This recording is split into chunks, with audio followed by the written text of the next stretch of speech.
use, and the just compensation should be settled by the person that actually owns the land. And so that's where I stand with this. There was a Supreme Court decision that weakened our property rights, and that needs to be overturned. It's the Kelo decision. You recognize that case, anybody, the Kelo decision? Not so much. Well, I lived it, and I sat across from Justice Scalia. I asked him to breakfast the week after that decision came down that took a woman's house. Her name was Suzette Kelo. She wanted to live in it the rest of her life. And they wanted to build it was a Pfizer factory, or a pill factory, pharmaceutical factory there. And so they condemned her property, her private house. And she said, I will fight this all the way to the Supreme Court. They condemned her property. She lost in the Supreme Court, and we lost our property rights. But Justice Scalia looked me in the eye the week later, and he said, it's an erroneous decision, and it will be reversed one day. Well, one day that may be what happens if we fight this thing all the way through, because Vivek is with us all the way through Iowa. Whatever happens after the 15th of January, he's with us all the way to the Supreme Court if we have to. That's a tremendous commitment for a man like that, and I'm so thankful for Vivek.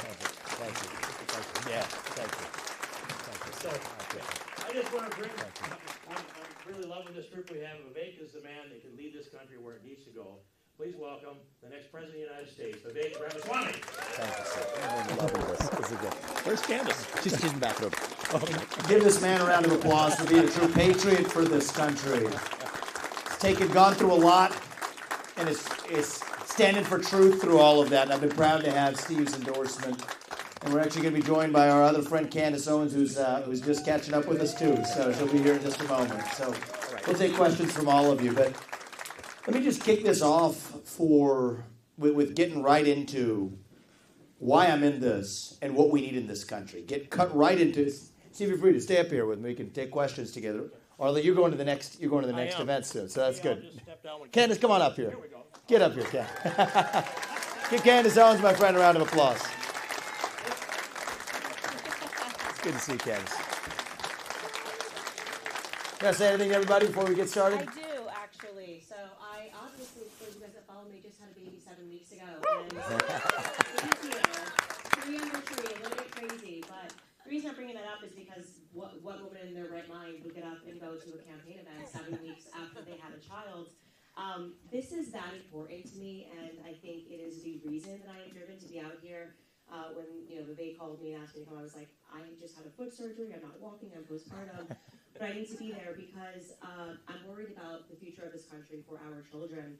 I had met Vivek before. He, fortunately for me, was featured in my Greatest Lie documentary. He was unpacking Woke Incorporated and really was somebody that stood strong against the tide of Black Lives Matter. Very few people did this, left or right. People were very afraid to jump into that narrative and to question what the progressives were doing to this country, but they did that. I had had him on my show a couple of times. When he announced that he was running for president, and he came onto my podcast, I spoke to him. It was honestly just 40 minutes. I think before I spoke to him, I was feeling like a lot of you guys are feeling. Following the last election, it is hard not to sense doom, almost, about this country, wondering if democracy has been an illusion, really, if we've ever had free and fair elections, and just a horrible sense of doom, and a lot of that being relitigated now as it should be relitigated. But after speaking to Vivek for that period of time, 40 minutes maybe, everyone in my control room, 7 people that are working on my show every single day, and myself, we just said that felt like fresh air. That's the first time I felt excited and not feeling this sense of doom about politics.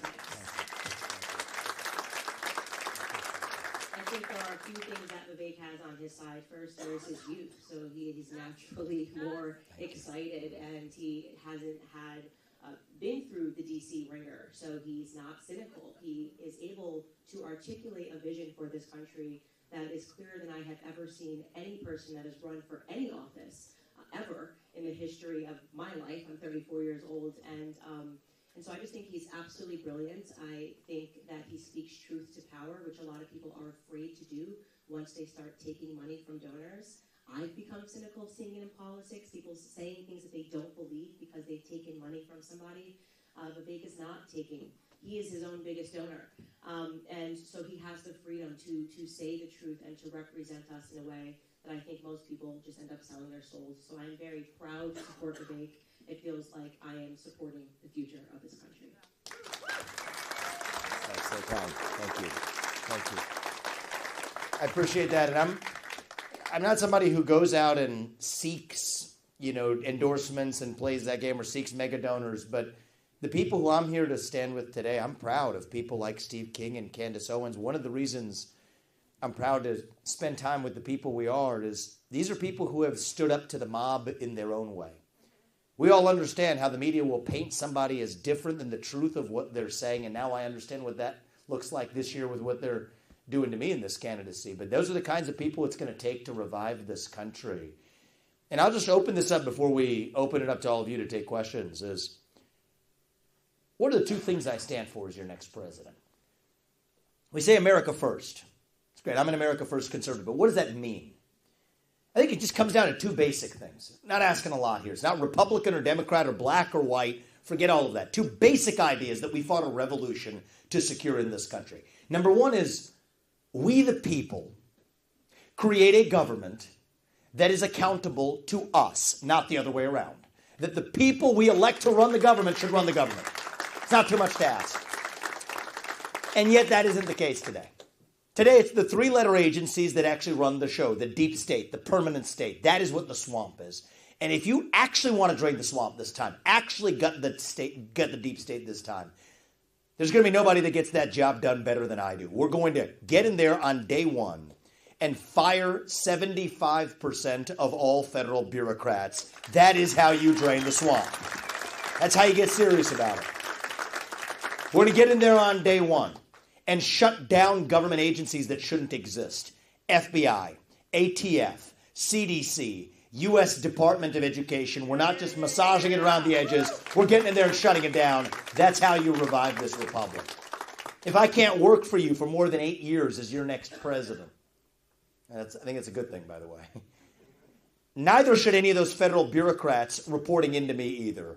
8-year term limits for the bureaucracy instead of civil service protections. This is how you drain the swamp. Don't use last year's budget as the baseline, which is based on the prior year's budget before that, which is based on the year before's budget, all of which is broken, and that's how you get to a $34 trillion national debt. We will start with zero as the baseline and ask what's actually necessary. Zero-based budgeting, that's how I've run my businesses. That's how I'm going to run the federal government of the United States of America. We shouldn't apologize for this. This is common sense, not controversial. That's the first basic idea. The people we elect to run the government should be the ones who actually run the government. And number two, the moral duty that they owe, including me as your next president, is to the citizens of this nation, not another one. America First doesn't come with an asterisk. Okay, half the Republican Party stands for America Last. Cut your Social Security, cut your veterans' benefits, fork over $200 billion more to Ukraine so some kleptocrat can buy a bigger house. No, I'm going to put an end to not only the pointless foreign wars abroad, but as your next commander-in-chief, it is my responsibility, and I will do it, to use our own military to protect our own borders in this country, the United States of America. That's what it means to protect our nation. End birthright citizenship for the kids of illegals in this country. It should not apply to them. We're done with it, and we're going to stand for the Constitution. End the use of our federal funding, our money, going to pay for sanctuary cities to break the rule of law. Put an end to it. Don't give our money to Central America or Mexico. Each of those countries needs to actually build their own walls all the way from Venezuela to the southern border of Texas. And yes, I'm going to tell you the hard thing that many Republicans like to dance around and skip. Anybody who is in this country illegally will be returned to their country of origin because that's the right thing to do for the United States of America. We shouldn't apologize for it. But you see, these aren't black ideas or white ideas. The people we should elect to run the government should run the government, and they owe a moral duty to the citizens of this country. The fact that that's radical tells you all you need to know. It's not even Democrat ideas or Republican ideas. Not really. These are American ideals that we fought a revolution to secure in this country. And we believe, those ideals still exist. I'm running for president to revive them. E pluribus unum means something. It's our creed. It means from many, one. And that's what we've lost in this country. We've been taught to celebrate our diversity and our differences so much that we forgot all of the ways that we're really the same as Americans, bound by that common set of ideals. And here's how we're going to get it back. It's what we've lost, but we're going to get it back. It's going to be by all of us speaking the truth in the open again. Say in public what you will say in private at the dinner table. Say it with a spine. Say it with conviction. Say it with respect. But part of respect is that you respect your neighbor enough to tell him what you actually think. And you see, that's what this campaign is about. Speaking the truth, not just to the other side, but to our side when necessary. Not just when it's easy, but when it is hard. Frankly, I would rather lose this election and speak the truth than to win by playing some fake game of political snakes and ladders. But my bet is that's the winning strategy. I don't report to the donor class. Every politician's dancing to the tune of their biggest donor. I'm not somebody's circus monkey. I'm not going to be somebody's pawn on a chessboard. My biggest donor is me, and I report to you, the people of this country. And there is a reason why I'm the only candidate who can tell you that I will strip vaccine manufacturers of their special liability exemptions, because where there has been injury, there needs to be justice in this country. To tell you I am opposed to that CO2 pipeline, which is based on a climate change agenda that I will say it absolutely is a hoax because it has nothing to do with the climate. To tell you that Ronna McDaniel, the failed chairwoman of the RNC, needs to step down after 5 failed years of leadership in our own party. How can we bring accountability to government? To tell you that I will pardon every peaceful January 6th protester on my first day in office because it's the right thing to do for this country. So if you want somebody who's going to actually get in there and shut down the deep state this time and speak truth to power, then vote for the candidate who's going to speak the truth to you. And that's what I'm asking you for. It's going to be a cold night on Monday, I'm told. Well, it was cold when Washington crossed the Delaware, too. And it's a 1776 moment.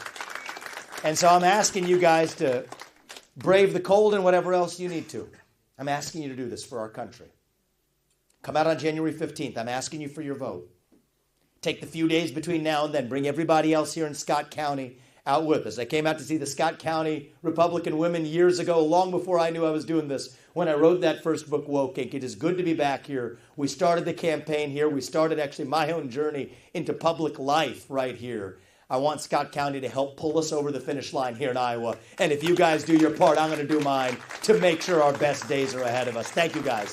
God bless you and your families and our United States of America. Let's open this up, and Candace and I will be glad to take questions from all of you. We got microphones, so sir, you want to go first, and then we can take the mic. You can go to the gentleman in the back after that. What's that? Yeah, but nobody else will get time because I have 21 questions. Oh, you pick your number one. Pick your top one, and then we'll go to the gentleman in the back. Thank you. Like you, I have kids, and I worry about their future as well. Yeah. Okay, here is my top question. So everyone along with you have voiced numerous times that education in this country is the costliest burden on anyone.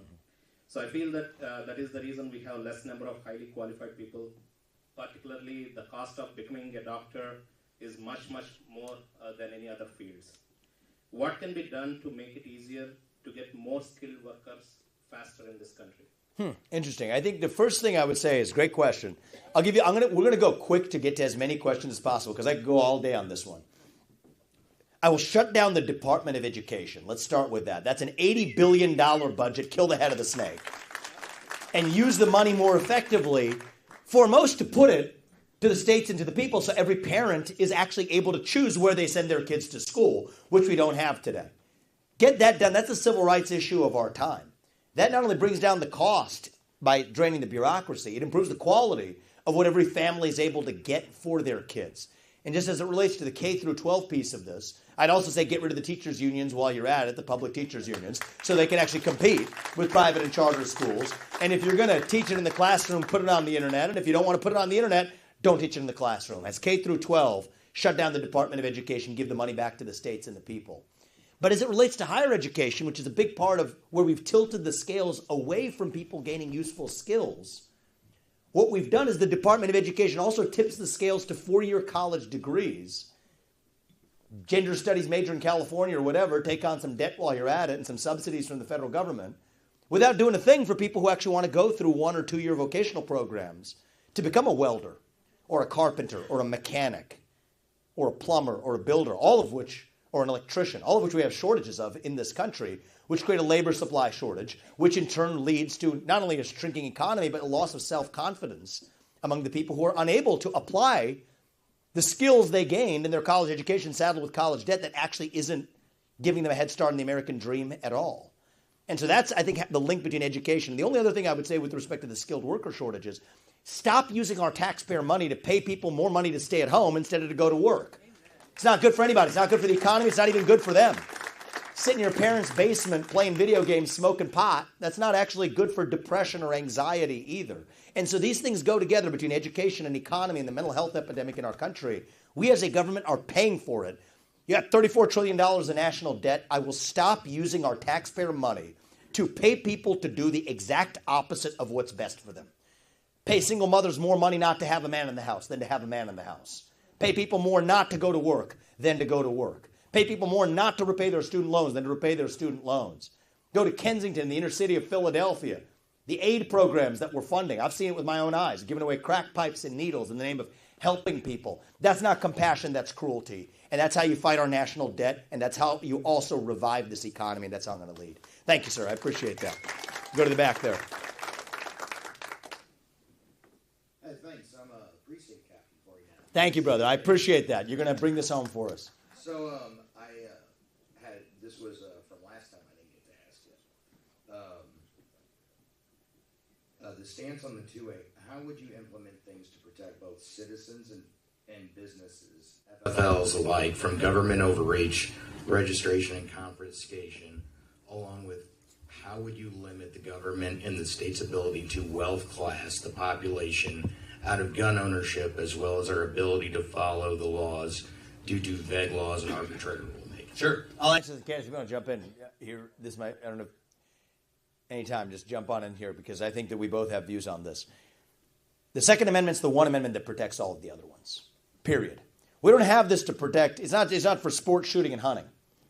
It's because we care about the First Amendment and every other amendment in that Constitution. China and Iran claim to offer the same freedoms we do, except they don't have a Second Amendment.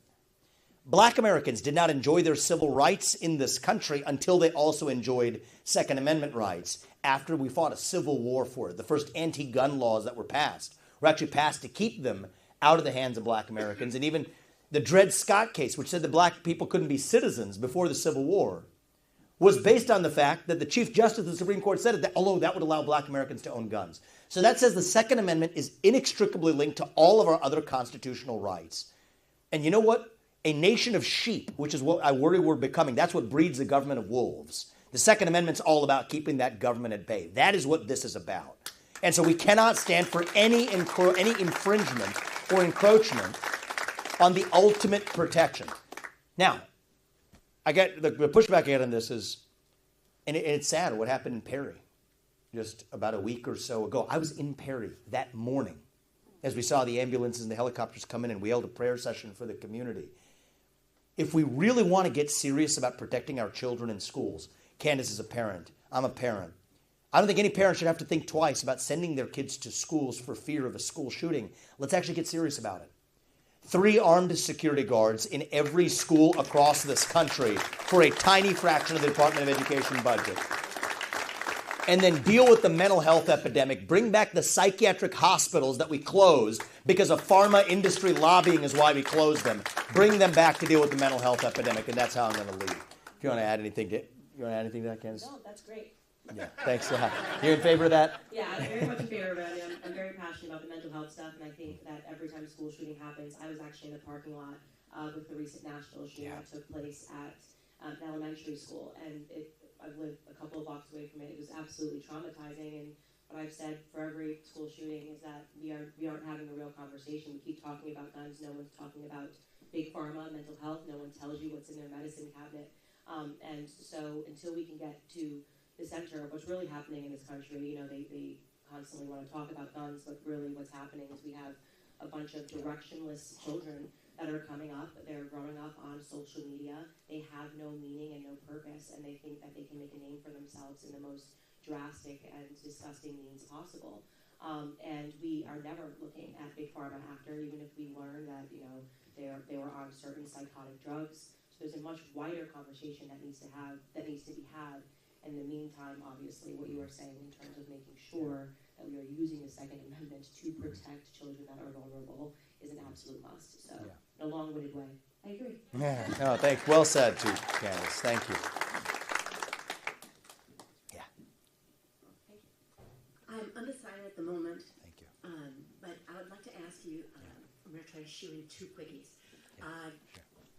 What do you think are the two most important functions of government that the president could affect?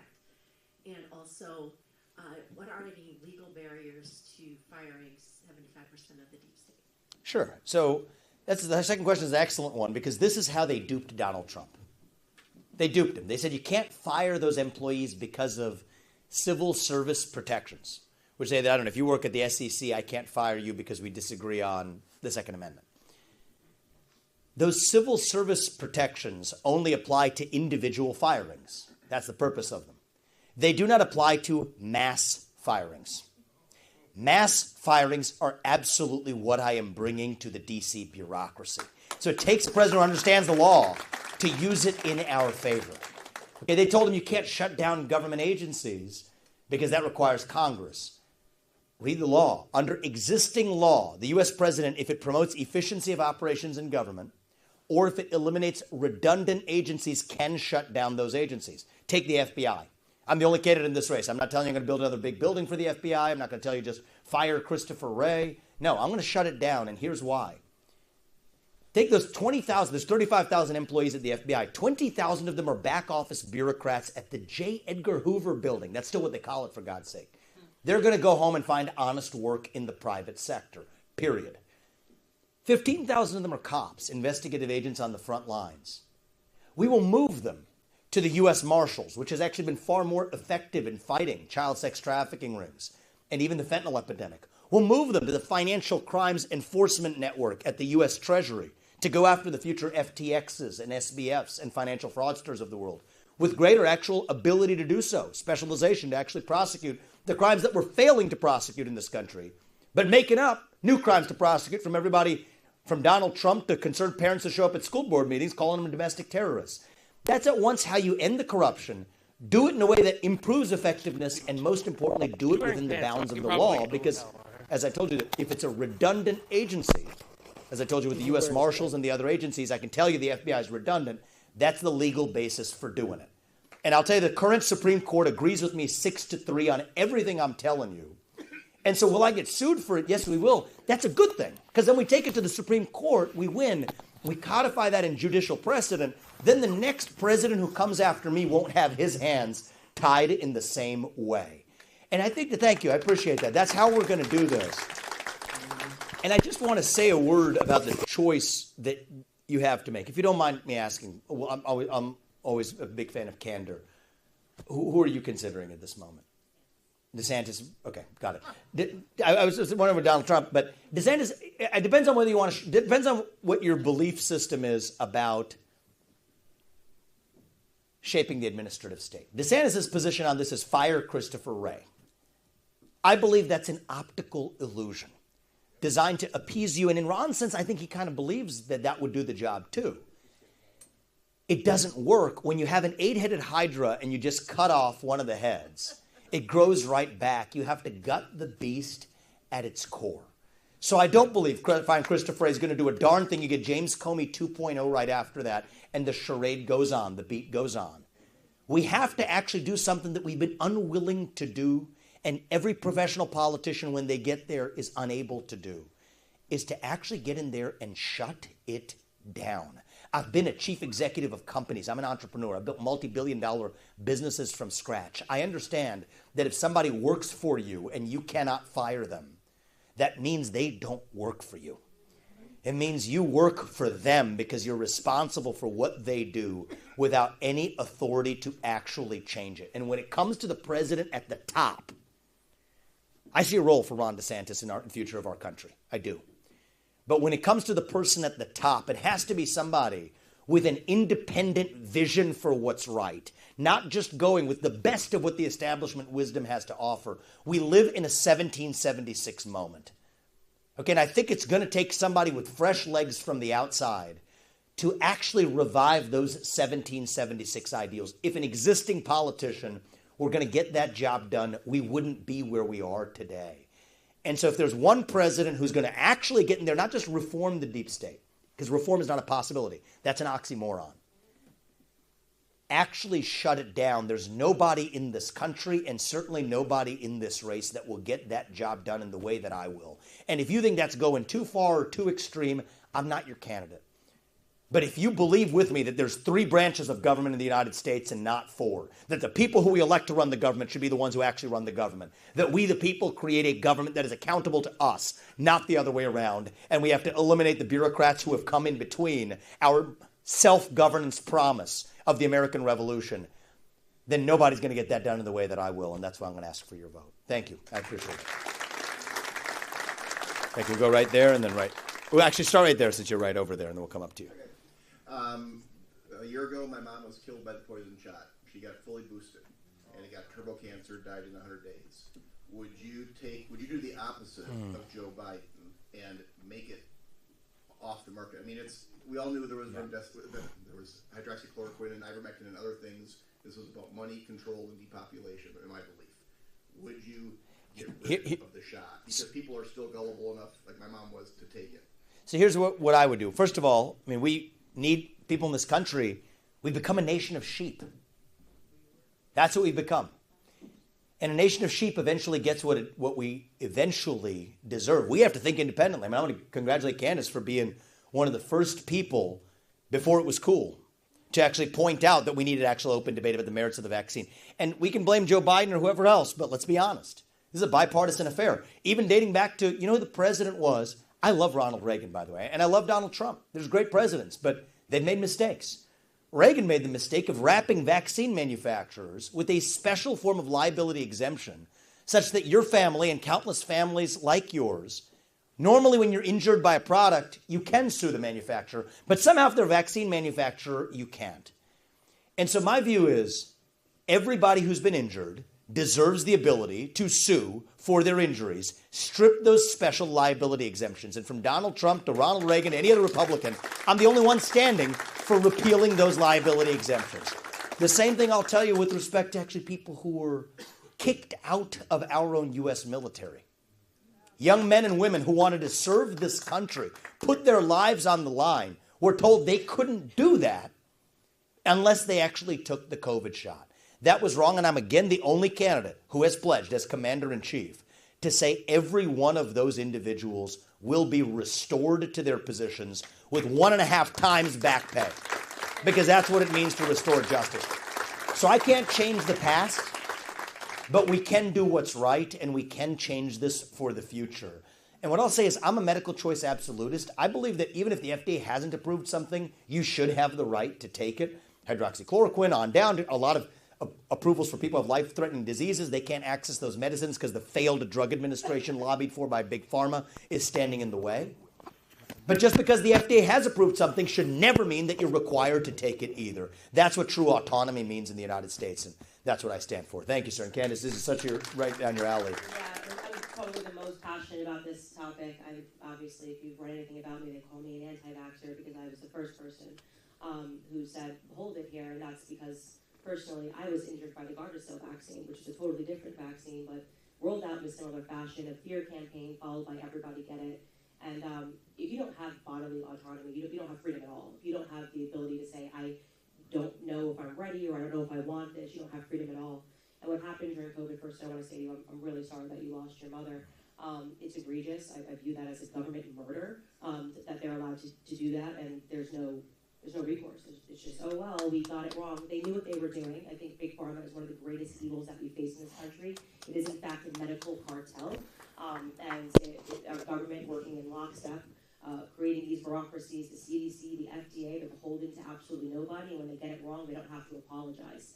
And so this is, to me, one of the most critical issues that we're seeing. Last night, we met a young man who was perfectly happy, healthy, serving in the military, and got the COVID shot and developed Guillain-Barré syndrome, and now he uses a cane, and he said that he lost his child and wanted to know what Vivek was going to do about it. And so it's going to get much deeper than that. It's also saying that your kids can't go to school unless they get a bunch of shots. I think they just added COVID-19 to the list for children, if I'm correct about that.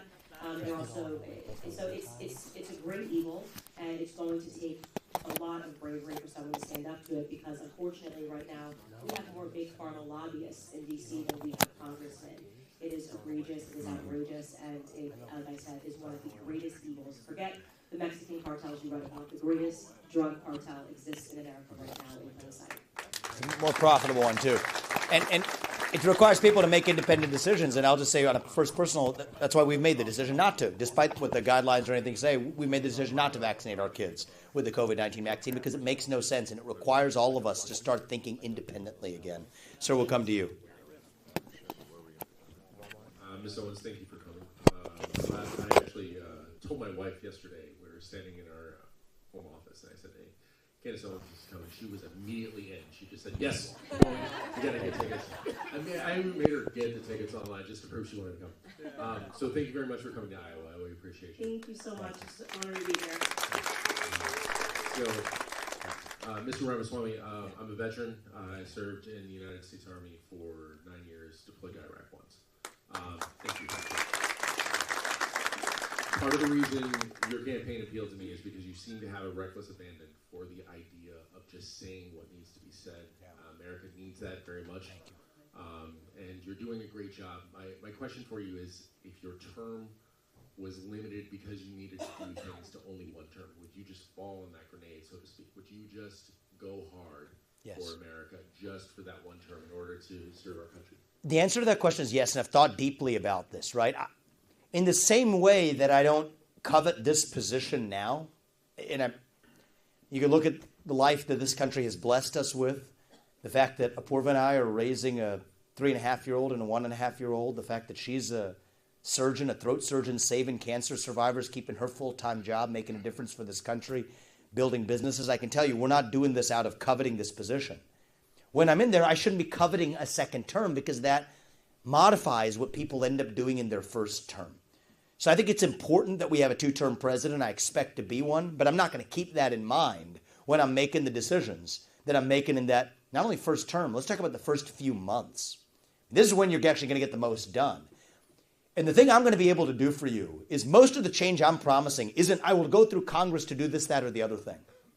The things I'm promising you are the promises I can and will keep as your next president in my capacity as president, the leader of the executive branch.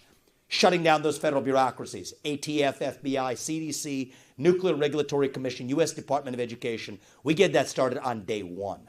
Firing 75% of federal bureaucrats, get that started on day one. Moving our troops as commander-in-chief to our own southern border and our own northern border too. That starts on day one. Ending birthright citizenship. And they're going to come for me for this one. This is a third rail you're not supposed to touch. Ending birthright citizenship for the kids of illegal migrants. I get to do that as your president, and here's why. The 14th Amendment, the opening words of it, all persons born or naturalized in the United States and subject to the jurisdiction thereof are citizens. They're not subject to the jurisdiction, so they're not citizens. These are things I'm doing as your next president where a traditional politician, I think, would be looking at, well, how's that going to affect my general election numbers the next time around? Not me. I still told you the same way for this election. I would rather lose an election and speak the truth than to win by playing some fake game of partisan politics. But I actually think that's going to be the winning strategy. When you're looking at people, you don't look at the poll numbers and recite it back to them. Ronald Reagan actually was a good president in this way. When people would give him poll numbers, he didn't like, or that didn't reflect that they didn't like his ideas, he said, I haven't done a good enough job of persuading them. That's my reaction. Earlier, we were talking about this last night. Earlier in this campaign, I rolled out a proposal that was wildly controversial when I rolled it out. But people have come around to it over the course of this year. I believe that every high school senior should have to pass the same civics test that every immigrant has to pass in order to become a voting citizen of this country at the age of 18. And I'm glad you all are applauding for that. My campaign team hated this idea. And they said, can we just poll it? I said, you can. Let's take a look. We saw the numbers came back. They were not good numbers. When you put it on paper to somebody by a telephone survey, it doesn't sound good the way that that's framed. But you have to explain to people the why. We've lost our national pride in this country. You're a veteran. We have 25% recruitment deficit in our own U.S. military, in part because young people don't want to serve a country they're taught to hate, or even worse, don't know the first thing about. So I think it's going to take a president who acts firmly rooted in our own conviction. And maybe we'll conclude on this to still leave some time for pictures and everything before we leave. I care deeply about reuniting this country. I do. But the way we're going to do it is not by showing up in the proverbial middle and compromising. Hold hands at the 50-yard line, sing Kumbaya, and call it a day, national unity. No. The way we will reunite this country is by standing, dare I say it, for the radicalism, the extremism of the American ideals themselves. Because that idea that you get to speak your mind freely as long as I get to in return, that is a radical idea. The idea that we, the people, create a government accountable to us, where every one of us gets a vote and voice in that republic as citizens. That's a radical idea, because for most of human history, all the way back to old world Europe, it was done the other way. But that's what makes America great. That is what makes America itself, and that's how we're going to reunite this country. Our diversity is not our strength. Our strength is what unites us across that diversity without compromising on those principles. And so am I going to be thinking on day one, am I going to be thinking about how are we going to make sure I'm an 8-year president? No. Just as in this campaign, you probably can tell, I'm not thinking about what's going to make me more likely to tell the polls to have you vote for me. No. I'm going to tell you who I am and what I stand for in this campaign as your next president. I'm going to keep the promises that I made to you here with conviction, because I know they're the right thing for this country. And I believe in the people of this country, that even if they don't see that in the short run, it is my job as your leader to lead our people to understand that over the long run. And so I expect I will be a 2-term president, not because we're trying to, but because the people of this country call on us to do it because we did the right thing. And I think it's an excellent question, and it gives you a sense of how we're going to lead. Thank you. My friend Rowdy, I can't leave you hanging. Good man here. America First Patriot, I can't leave you hanging. It's come to so many of our events. I appreciate that. And I'm first of all going to address it to you two, and then by expansion to the United States. When I was a child, I was watching a cartoon series around the world in 80 days. And I remember this phrase, the key to fear is knowledge. And we suffer in this country because of a lack of knowledge. Candace came to an understanding of things, and she changed her whole perspective. People took the COVID vaccine because they were not informed. In fact, Senator Grassley admitted that when I talked to him about this a year and a half ago, that when we had hydroxychloroquine and zinc, he thought that was the answer. And it was the answer. And people would not die from it. They would get over it, and they'd have immunity. So where I want to go with this is with regards to the pipeline, and thank you for going to the Capitol and speaking on this. Yes. People don't realize how critical carbon dioxide in the atmosphere is to farming and all life. That's Without right. carbon dioxide, we're dead. And I'm going to give you this that I put together. Thank you, Rowdy. I appreciate it. And Go ahead and address that. Thank you. I appreciate that. I want to give everybody thank this man. He's a patriot who cares about this country. He's come to probably 20 of our events, maybe 10 of our events this year. I'm grateful for it. Carbon dioxide is plant food. The Earth is covered by more green surface area today than it was a century ago because of the emission of carbon dioxide, and that's a good thing. But the fact that I'm the only candidate who's able to sit here and tell you that the CO2 pipeline is wrong in its use of eminent domain says a lot about how broken our American politics actually is and how corrupt it is. And you talked about truth, Rowdy. I'm going to close on this, is you all have a choice to make. on January 15th. Here's another hard truth I want to make sure we understand. For those of you like Rowdy, like me, who have been supporters of Donald Trump in the past, and I support the man and what he stands for today, if you think they're going to let this man get anywhere near the White House, I want you to open your eyes. This system has made clear they will stop at nothing, and I mean nothing, to keep this man away. The plot is hiding in plain sight. They want to narrow this to a two-horse race between Trump and a puppet who they can control, eliminate Trump one way or another, and trot in their puppet. We cannot fall into that trap. They are selling us the rope today that they will use to hang us tomorrow. Last time it was a man-made pandemic and a rigged election by tech and worse. This time they will stop at nothing. And so I'm asking you to do the right thing on January 15th. Our America First movement did not begin in 2016. It began in 1776, and we owe it to our founding fathers and to our country to make sure we have another 250 years and then some still left. And so we got to skate to where the puck is going. Don't get to a year from now, look back and say, were we shocked by what happened? Or are we going to say, what were we thinking when we were led into their trap? And so even if it's a little different than what some of you were thinking of 3 months ago or 6 months ago, I'm asking you to do the right thing for this country. That's why I'm asking for your vote on January 15th. If you want to save Trump, you want to save this country and what our movement represents, a vote for me is the way to do it. And if you all do your part, I'm asking you to show up in the cold on Monday night. I'm asking you to bring 10 people, to 10 people who couldn't be in this room today in Scott County. Bring them with us too. Open their eyes to what I worry we're otherwise missing. If you all do your part, Apurva and I and our family, our entire movement, we will do ours to make sure we don't have to be this nation in decline, that we still can be a nation in our ascent, to make sure that our best days as a country, not in some fake politician way, but in a true way, can still be ahead of us, that we will look our kids in the eye and tell them and mean it, that you still get ahead in this country with your own hard work, your own commitment, your own dedication. And that you know what? You are free to speak your mind at every step of the way. That is the American dream. That is what we are running to. And with your help, that is what we are going to revive to save this great country. Thank you, guys. God bless you and your families. And God bless our United States of America. Thank you all. God bless you. Thank you. Thank you. Thank you, everyone. Thank you.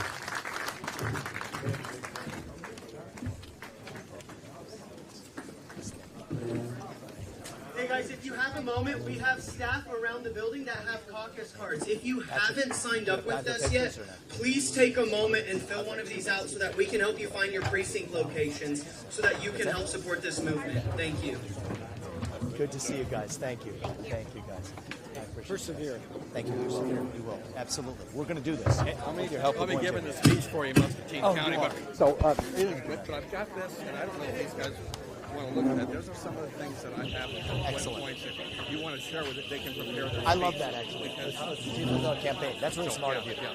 I really appreciate it. I don't know what that is going on. Okay. Thank you. Thank you.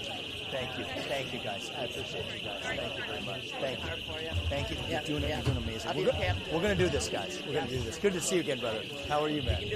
Good to see you guys. Thank you. That's a quick one. Thank you.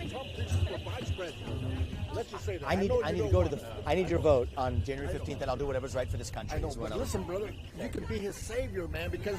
Thank you, guys. Thank you, guys. I appreciate it, guys. Thank you so much. They're telling us the snow is going to cause us to go slower, so we'll go to the next county. Thank you. Keep things alive here, guys. Thank you. God bless you. Good to see you. We saw you at Marionette's event. Yeah, that's good. Good to see you again. Yeah, thank you, man. I appreciate it, guys. Thank you. Thank you very much, guys. That will help you. Thank you, guys. I appreciate it. Take care, and we're going to do this. Take care. Bye-bye. Thank you. So, Thank you. Thank you. Thank you. Take a quick one. Thank you. Thank you. Thank you. Thank you. Hey, Rowdy. Good to see you, brother. Thank you, man. Thanks for that message you sent. If you send another one of those, I appreciate it. It makes a difference. Thank you. Thank you. Hey, Just a quick question. You did. Good to see you, my man. Good to see you. Is this for me? Yeah, election integrity. The Excellent. Valley School District. You did file a motion to intervene. Oh, you told me about it with your wife. Tell her we're going to look at this. Talk to the ADF.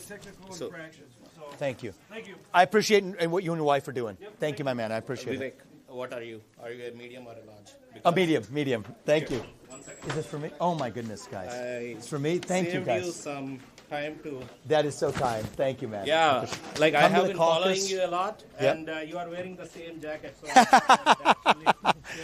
That's really nice. Thank you, man. I hope- Come to the Caucus and Yeah, bring sure. everybody else out. Yes. Tushar, good to see you, brother. Thank you. So kind of you. Here's my Thank card. you. I just want to stay connected with you after Iowa, you know? I'll Thank miss you. When you leave Iowa. Non-slip. I love this. It's actually very good. It's actually critical for but now it's a fun. Yeah, It's just very wanna apt. save it to you, 'cause I think Thank you. I'm gonna miss you when you go to Iowa. Thank When you, Joey. go Good to Iowa, see you, huh? man. How are you? How you doing, brother? Good to be here. You want to ride with us? Okay, you got a car? Okay, good. Good to see you.